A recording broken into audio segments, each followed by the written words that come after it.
The crypto market is indeed a funny place for most people. So the two core metrics that people tend to look at are the market cap of a certain asset and its price point. But unfortunately, this is nothing but the tip of the iceberg for certain projects. There's a lot more to look at. Now, following this small intro, I want to bring about all the latest announcements done by the Zyberswap team.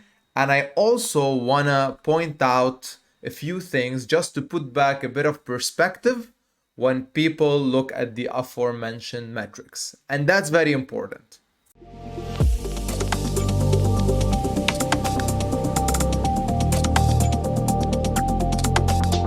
One thing I want to point out though is that the team of this project is hard at work. So they're not only doing what they want to do based on their roadmap, they're also listening to the community, and they're also factoring in all the panic that led SZYB to this price point. All right, yes, if I pull out the 6-month chart of the token, you can clearly see that it had its initial very hard rally, and then it corrected back and it leveled out the playing field, so to speak, to its original price. All right, so that happened and we have to deal with it. So with that being said, I'm gonna quickly give you an update on the latest in regards to their process and the way they're gonna tackle the situation that we are in. And that's with the introduction of their newest iteration of the Zyberswap SZYB token called SZYB, short for staked ZYB, all right? And I did point out a few things in my previous video on Zyberswap on how this could operate, and we have a few more things to discuss here. Like, for example, yes, I did say that every holder of the SZYB token will get a share of the protocol fees, and that is perhaps the main attraction. But not only that, but SZYB is gonna be the token required when you go to the pools, so to the staking pools. You're no longer gonna utilize ZYB, you're gonna utilize SZYB. And the only way to get that token right now is to either buy the ZYB token from the main market and stake it in the 90-day vault. You have to get at least 100, and with that price point, that would cost you about 42 point something dollars. So you have to commit some SZYB tokens to get an airdrop of the you have to commit some ZYB tokens to get an airdrop of the SZYB token. But later on, after SZYB is launched, the only way to do so is for you to take the ZYB token off the market, stake it, and get SZYB in return. And then you can enter the staking pools. For example, the one where you earn ETH, the one where you earn more ZYB tokens, the one where you earn Arbitrum. So all of these will shift into an SZYB model. Governance is also part of it. So the whole structure, the whole triad of advantages that one would take after taking hold of a DeFi token will be available for you if you acquire the SZYB token.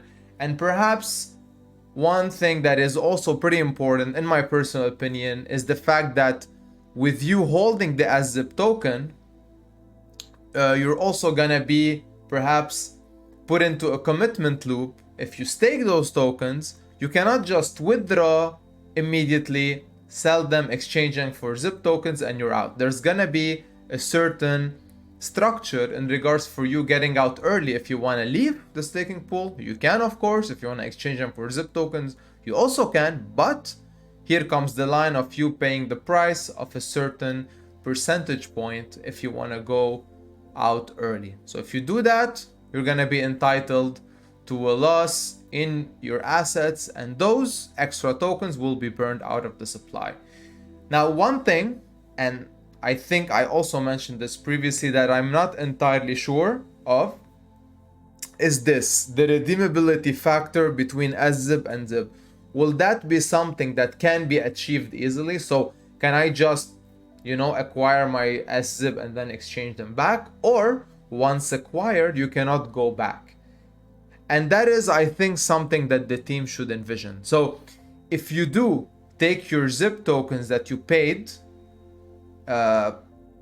with the if you paid in, you exchange them for the market price, whatever that is. So if you take those tokens and then you exchange them for SZYBs through staking, or you earn them through staking, then in my personal opinion, the way back shouldn't be possible.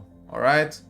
I think because you already have the ZIP tokens anyways, so if you want to exchange them for SZYB tokens, you're kind of giving them away, so burning them, whatever, and then once you have the SZYB tokens, you have your share of the protocol fees without having the luxury of keeping those liquid assets with you to sell them at any time, even if you incur a tax if you want to redeem them. So, conclusion, if this is the way that the team wants to go, I think it's very bullish for the price action of the ZIP token, because with that procedure, you no longer can buy those ZIP tokens at a cheap price, take advantage of a ZIP for a certain amount of time, price goes up, redeem, sell them, done. So hopefully this will be taken into consideration. In my intro, I spoke about perspective, and I mentioned the metrics that people tend to focus so much on without looking into the whole broad picture. And that is something that I'm going to discuss now. Yes, I just showed you the chart of ZIB. It looks horrendous, I'm not going to lie, but let's look at the price performance of other yield farming tokens in comparison, and ones that are, you know, set in stone, ones that have billions in TVL, ones that are out there and solidified by the crypto community.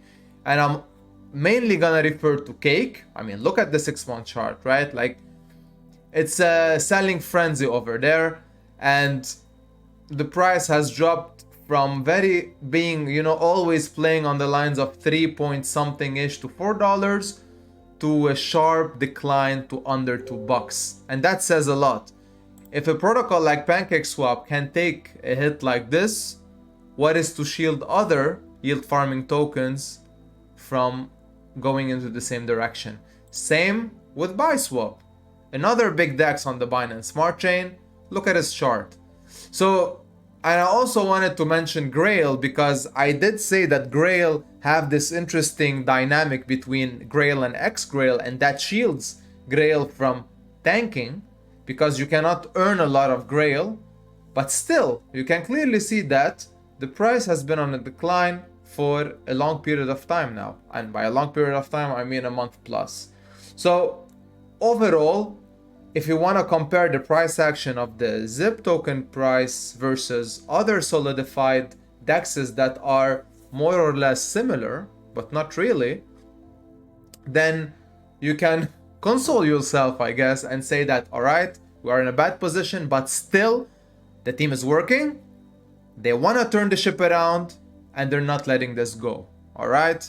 So those are 3 things that you should keep in mind.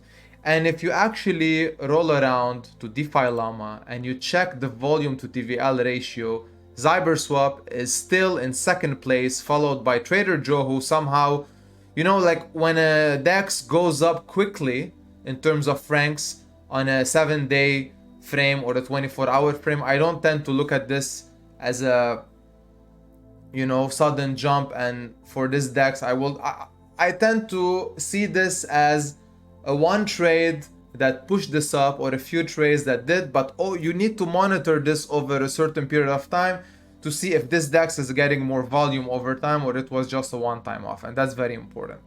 So still, Zyberswap in terms of volume to TVL is still above 1, very close to Trader Joe, which again I'm not taking into account, but overall it still has a very good volume to TVL ratio, and that's very important if you want to provide liquidity and earn fees. So keep that in mind.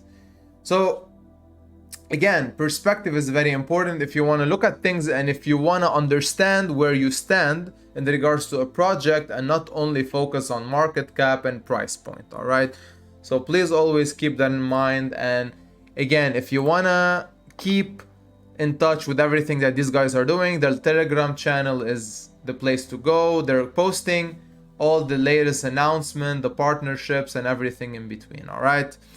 So, and don't mind the fudders, don't mind the people who react negatively, because at the end of the day, it's your investment, it's you who makes the decision to enter or not, and it's you who should do more research and understand what you're getting yourself into, all right? All right, I think that's it from me today. And with that, I really hope you stuck around till the end. I hope you got some value. See you in the next one. Have a good one.